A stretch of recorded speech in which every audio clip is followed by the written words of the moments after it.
Oke guys, jadi kali ini kita akan ngebahas soal power supply lagi ya. Dan di depan saya ini udah ada power supply dari Armageddon. Dan ini adalah hasil pinjaman teman saya yang saya setengah maksa. Karena waktu saya bilang ini akan dibuat untuk review, dia awalnya oke-oke aja. Tapi setelah saya bilang nanti segelnya bakalan saya buka. Karena ini saya ingin lihat nih dalamnya kayak gimana. Ya dia akhirnya agak setengah-setengah mikir gitu. Tapi akhirnya setelah saya paksa, dia ngasih power supply-nya ini ke saya. Ya udahlah, nggak apa-apa. Sebenarnya saya juga nggak penting-penting banget sih buat ngebuka isinya, tapi penasaran aja ya, walaupun saya juga nggak tahu nih soal komponen elektronika yang ada di power supply ini kayak gimana. Oke deh, balik lagi. Ini adalah Armageddon Voltron Bronze 235FX. Walaupun ini namanya ada bronze-nya guys, tapi ini nggak ada bronze-nya sama sekali ya. Bukan 80% bronze. Terus kalau kita lihat spesifikasinya di sini, dia untuk 12 voltnya itu cuman bisa ngeluarin daya 13 ampere. Totalnya adalah 156 watt.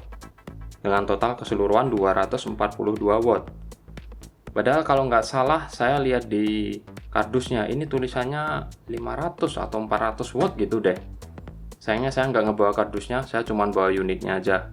Ya udah syukurlah ya, udah dipinjemin unit, masa masih minta dusnya. Ntar dikira mau dijual lagi. Oke, dan yang kedua adalah seperti biasa saya suka lihat spesifikasi kabelnya guys. Dan saat saya cek ini kabelnya, ternyata dia pakai kabel 20 AWG. Yang memang cukup standar sih sebenarnya buat power supply yang entry level kayak gini. Kemudian dia punya konektor juga standar semua ya, 24 pin. Kemudian ada VGA juga ini guys, 6 pin. Dan juga ada power SATA dan molek yang mix di sini. Tapi sayangnya lagi-lagi di sini dia cuman pakai 4 pin untuk power proxy yang ada di motherboard yang di atas itu.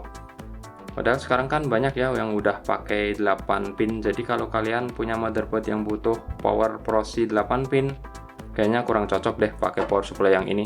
Walaupun sebenarnya tetap bisa nyala ya, saya udah pernah nyoba di video saya sebelumnya. Terus kelebihan power supply ini apa sih? Yang pertama adalah enteng. Yang kedua adalah murah, terjangkau. Dan yang ketiga ini fan-nya ada RGB-nya guys. Ya ini cuman sRGB sih, static RGB, tapi yang penting RGB gitulah. Mungkin bisa nambah FPS. Udahlah, gitu aja. Sekarang saya mau ngebongkar ini power supply, kita lihat isinya.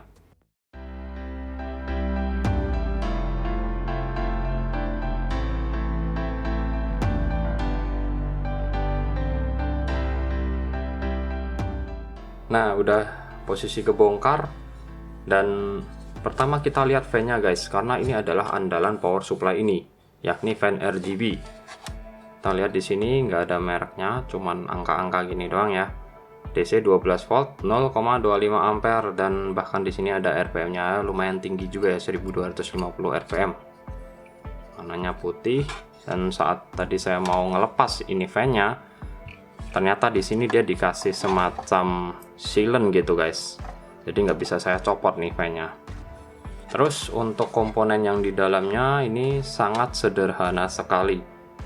Bahkan kalau kalian lihat di video saya sebelumnya, saya udah pernah ngebongkar Infinity Striker 400 watt. Nanti bakalan saya bandingin juga efisiensinya dengan power supply ini. Itu bahkan kayaknya lebih bagus ya daripada ini. Ini power supply-nya sangat-sangat ringan dan simple. Ya pakai elko apa nih? Mereknya Fan. Kemudian heatsinknya juga kecil tipis. Trafonya juga nggak ada yang istimewa. Komponennya kelihatan basic banget. Bahkan kabel-kabelnya pun cuman gini aja, nggak pakai heatshrink atau semacamnya. Sekarang kita coba tes efisiensinya guys. Dengan PC saya yang seadanya, kita bandingin efisiensinya dengan power supply Infinity Striker 400 watt. Yuk, kita pasang lagi.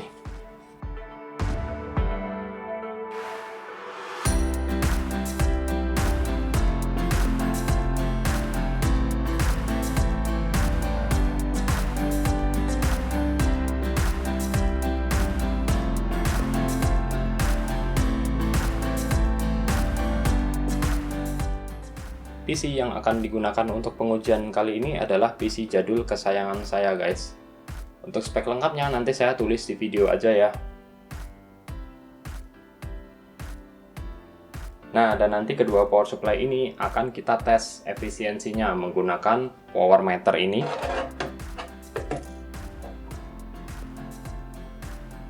Dan juga untuk kestabilan daya 12 voltnya nanti saya akan cek saat running di game menggunakan multimeter ini. Jadi kita nanti ngetesnya untuk load saat gaming.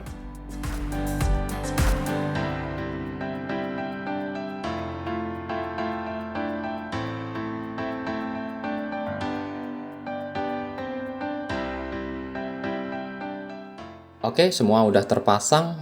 Saya masukin juga rekaman power meter di layar ya guys. Dan ini kita tes di kondisi idle dulu. Saya cuman buka CPU-Z, sekalian validasi spek lah. Dan bisa kalian lihat dari power meter, kebutuhan daya yang diambil dari stop kontak ya. Ada beda sedikit.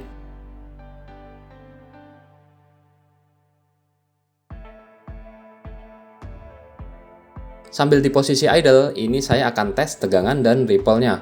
Kita lihat apakah naik turunnya banyak.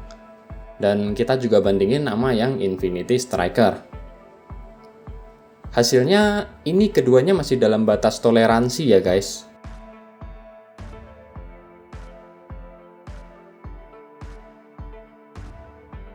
Oke, langsung aja lanjut. Sekarang kita pakai main game GTA 5. Load daya di power meter bisa kalian lihat sendiri ya. Nih, yang striker power walaupun sama-sama PSU budget, tapi kelihatan masih lebih efisien ya guys. Rata-rata tarikan dayanya lebih rendah. Ya maklumlah, si Voltron Bronze ini kan emang di speknya tadi 12 voltnya cuman punya daya 156 watt ya. Jadi untuk PC saya ini sebenarnya loadnya udah mepet banget ya. Serem juga sih.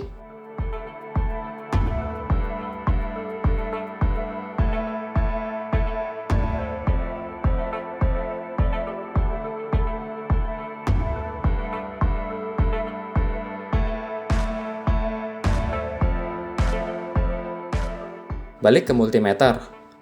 Waktu posisi gaming, voltase kedua PSU ini sama-sama menurun sekitar 0,2 volt ya guys. Dan yang Infinity Striker sedikit under voltage. Tapi ya masih oke lah.